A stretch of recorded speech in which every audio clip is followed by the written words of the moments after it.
Manchester United have just announced that Richard Arnold will finally be stepping down as a CEO. After overseeing the disaster that was a missing Greenwood case, he was always going to get fired. So now the question comes, who will Sir Jim as a new partial owner hand over the keys as the new CEO? The leading candidate in this is Jean Claude Blanc.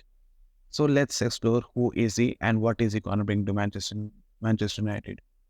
The main thing to remember is that this guy doesn't have a strict football background.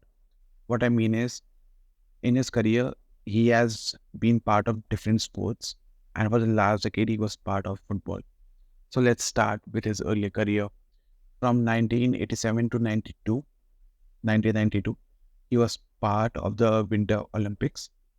He was generally part as the head of the marketing, and he was part of the opening and closing ceremonies. So there he was mainly involved with the marketing part. After 1992, he then went in 1994 as part of a French company who was overseeing the broadcasting of cycling. This company was called ASO, and he was a CEO there. And while being the CEO for the 6 years, he led to a tremendous increase in the revenue for this company for the sport of broadcasting cycling. After that, he was also part of the French Tennis Association as a CEO, and he was majorly involved in organizing tournaments like Davis Cup. So the thing is, still here, he was majorly involved in different sports and mostly as a CEO who focused on marketing and branding side to increase the revenues. His first real job in football came when he was part of Juventus in 2009-2008. At that point, Juventus was suffering from its worst ever crisis. They were part of a huge scandal and they had been relegated to the Serie B. They were relegated, their finances were in a lot of trouble, and there was a lot of turmoil in the staff and the players. So when he came in as a chairman, he had a lot of responsibilities at a crisis-ridden club, just like Manchester United right now. So what did he do? He had three main jobs. First, get the staff in order. Second, get the financial health in order. And third, overlook the new stadium responsibilities. So how did he go about this?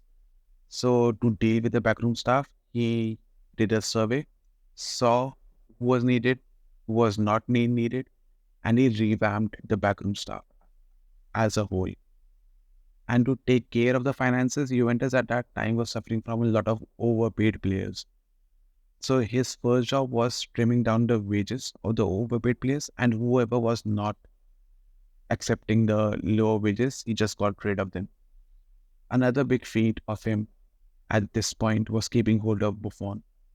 Gigi Buffon was a huge marquee player at that time, and for him to play in Serie B, that was unimaginable. But it was Blanc who talked to him, who showed him the vision, and made him stay at the club, where he then went on to become a legend of the game and of the club. So that's two objective done. He revamped the staff, he lowered the wages, he brought in deals. The third and the biggest part was overseeing a new stadium. At that point in Syria, it was a very normal thing that all of the stadiums were partially owned by the clubs. They weren't fully in control of it.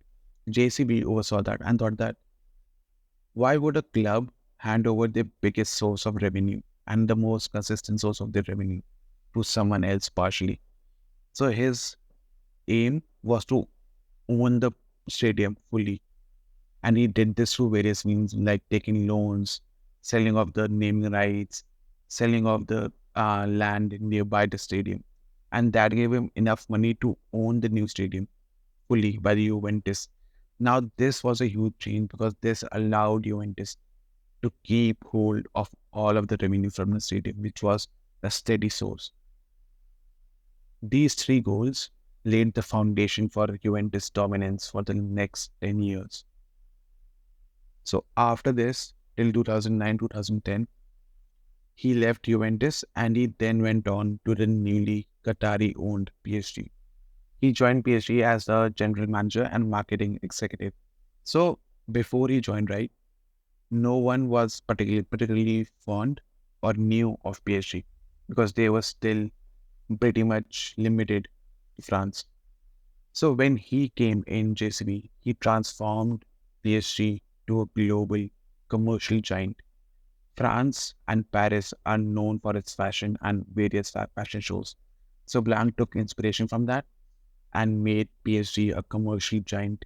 Their brand deal with Jordan was the first step of many to make them a more of a fashion icon in the footballing world. This brought a lot of younger generation, a lot of new audience, which are previously uh, alienated with football.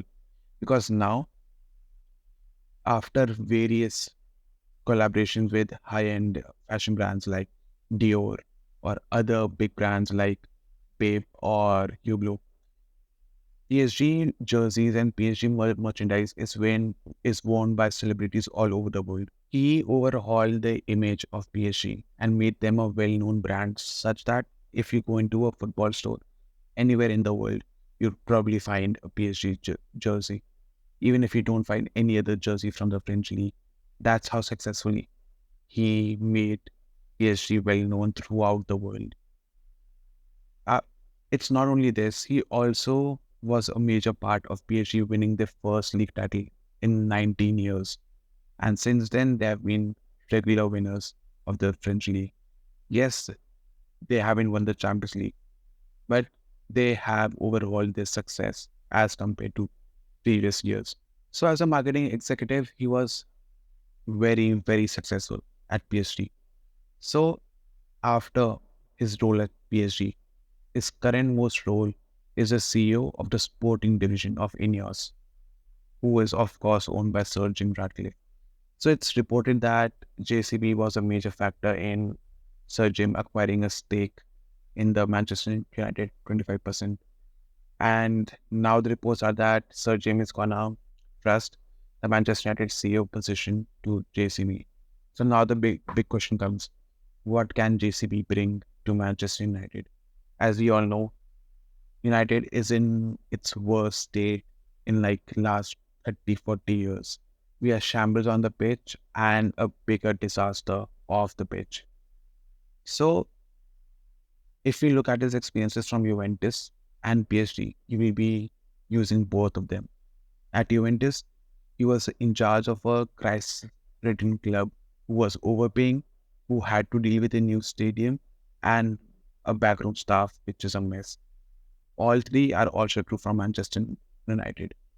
Then at PSG, he was charge of marketing and he made PSG a global brand. The difference here is Manchester United is already a global brand and it's one of the highest revenue earning clubs in the world. So here's the opportunity for him. How high can he take Manchester United? How bigger can he make Manchester United as a brand? Because in one of his quotes, he said that he loves the social media because of how fast it can spread and how instantaneous its impact can be. So when he's given the keys to a giant like Manchester United, how much bigger deals, how much bigger marketing can you do with a club like this? If we can get a good, competent CEO who knows what he's doing, who has dealt with similar situations, I think that's a big change. It's a big change in the right direction, in the positive direction. But in my opinion, I don't think that's enough. If we get a CEO like JCB and let's say another competent football director like Paul Mitchell, my problem with that is the Glazers are still at the club.